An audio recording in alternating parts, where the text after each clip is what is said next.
E aí galera, tudo bem?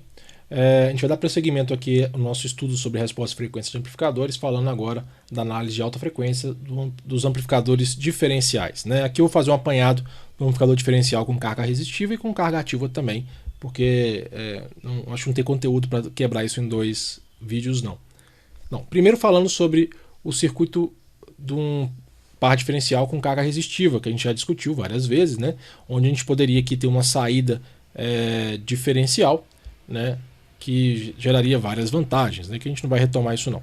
Bom, se a gente tiver um circuito perfeitamente equilibrado, a gente sabe que a gente pode dividir isso aí em modo diferencial e em modo comum, e no caso do modo diferencial, a gente pode usar o meio circuito diferencial.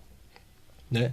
Agora, se a gente olhar o nosso meio circuito, a gente vai ver exatamente um amplificador fonte comum, podendo ser, por exemplo, também um amplificador fonte comum com degeneração. E nós já analisamos esse circuito.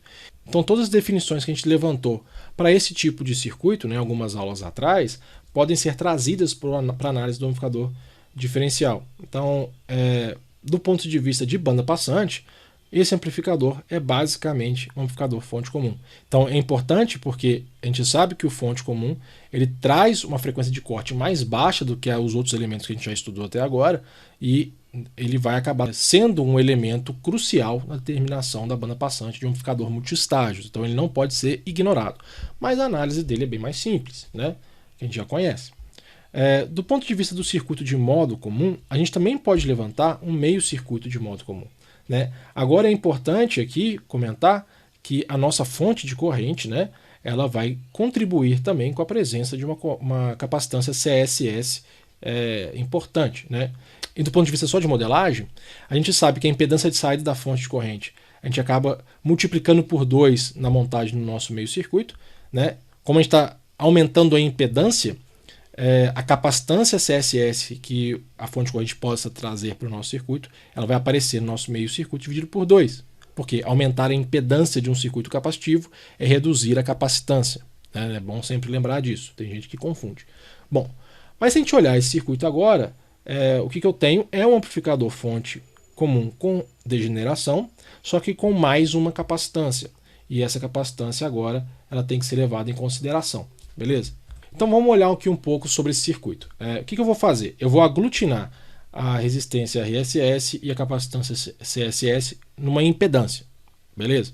E se eu fizer isso, eu posso levantar qual que é o ganho de modo comum do meu amplificador. Caso eu pense ter uma saída single-ended, ou uma saída unipolar, né? E a gente já levantou essa impedância, vai dar mais ou menos aquilo lá, né?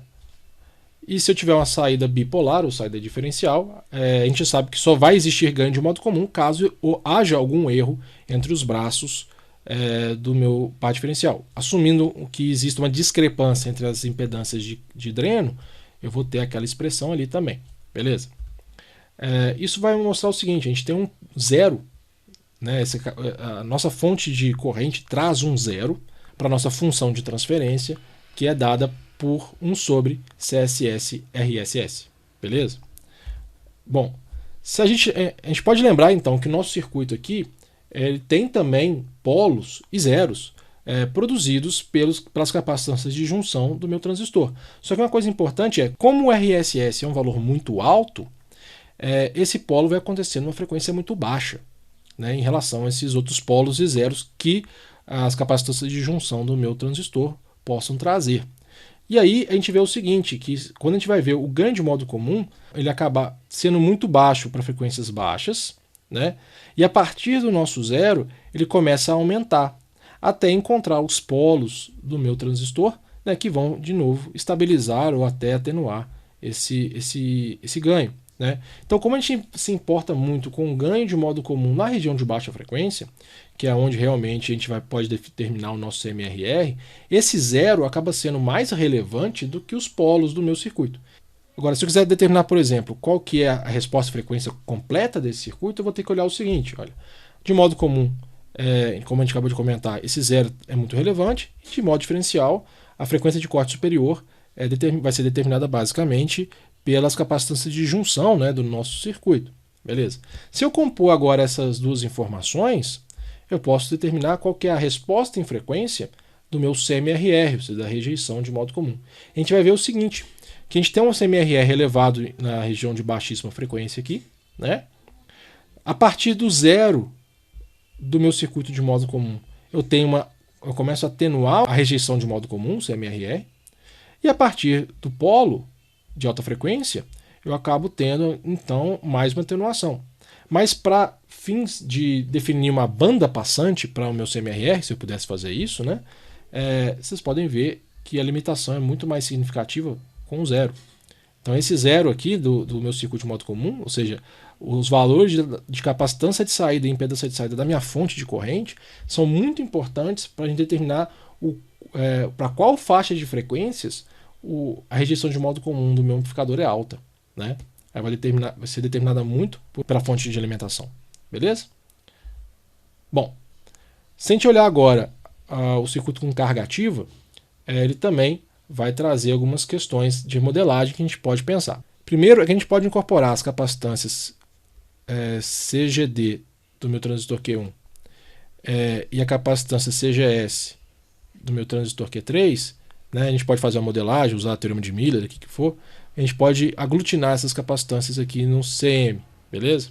Da mesma forma, a gente pode também juntar as capacitâncias CGD aqui do Q2, CGD do Q4 e mais a capacitância CL, né, de uma eventual carga ou um próximo estágio que eventualmente esse circuito possa estar conectado, numa capacitância CL global aqui, beleza? Então a gente pode separar essas capacitâncias dessa forma. Então a gente pode fazer várias modelagens aqui para simplificar um pouco o nosso circuito. Então só para a gente ter uma noção, aqui eu explicitei quem que é CM e quem que é CL nessa conta aí. E só por uma questão de nome, eu chamei a capacitância de carga, né, como CX e não CL, só para ter uma nomenclatura mais simples aqui. Notem o quê? Que CL, que é a capacitância aqui, ela vai ser a capacitância de carga, né, essa que eventualmente vem de um outro estágio, né, ou de uma carga eventual do meu circuito, mais a capacitância CGD do meu transistor Q4. Eu estou pensando aqui num teorema de Miller, onde eu estou quebrando a capacitância CGD para um circuito de base, ou seja, essa capacitância vai vir aqui e aqui, beleza? Quebrando o circuito assim. Da mesma forma, a capacitância CGD2, ela também pode ser vista como uma capacitância que vai vir aqui no terra e uma capacitância que vai vir aqui, beleza? Neste caso, então, a capacitância CL vai ser o CGD4, pensando que essa capacitância refletida para o dreno, né, como já discutiu, ela é muito próxima do valor de CGD4 mesmo, então a gente vai fazer essa simplificação. Então a gente vai ser CGD4 mais CGD2 mais a capacitância de carga. Já CM vai ser o quê? Pensando na mesma filosofia, né, eu posso quebrar a capacitância CGD1 em duas, aqui. Então eu vou ter de novo a capacitância CGD1, assumindo que essa capacitância de saída agora é muito próxima da capacitância CGD1 original, né, como a gente já discutiu. Eu tenho a capacitância CGS3, que é essa capacitância aqui, né, que por causa desse curto-circuito vem aparecer aqui no dreno. Né. Eu tenho a capacitância CGS4, que também está no mesmo nó da CGS3, que vai aparecer aqui também. E tem a capacitância CGD4, que foi aquela capacitância aqui, né, que foi quebrada para a entrada. Então vai ser CGD4 mais o ganho do transistor Q4. Beleza? Então a gente tem essas modelagens aí. E agora a gente pode fazer uma análise desse circuito, né? O Cedra novamente ele faz uma análise de nó. Eu não vou deduzir passo a passo, porque o que me importa aqui é mais as conclusões.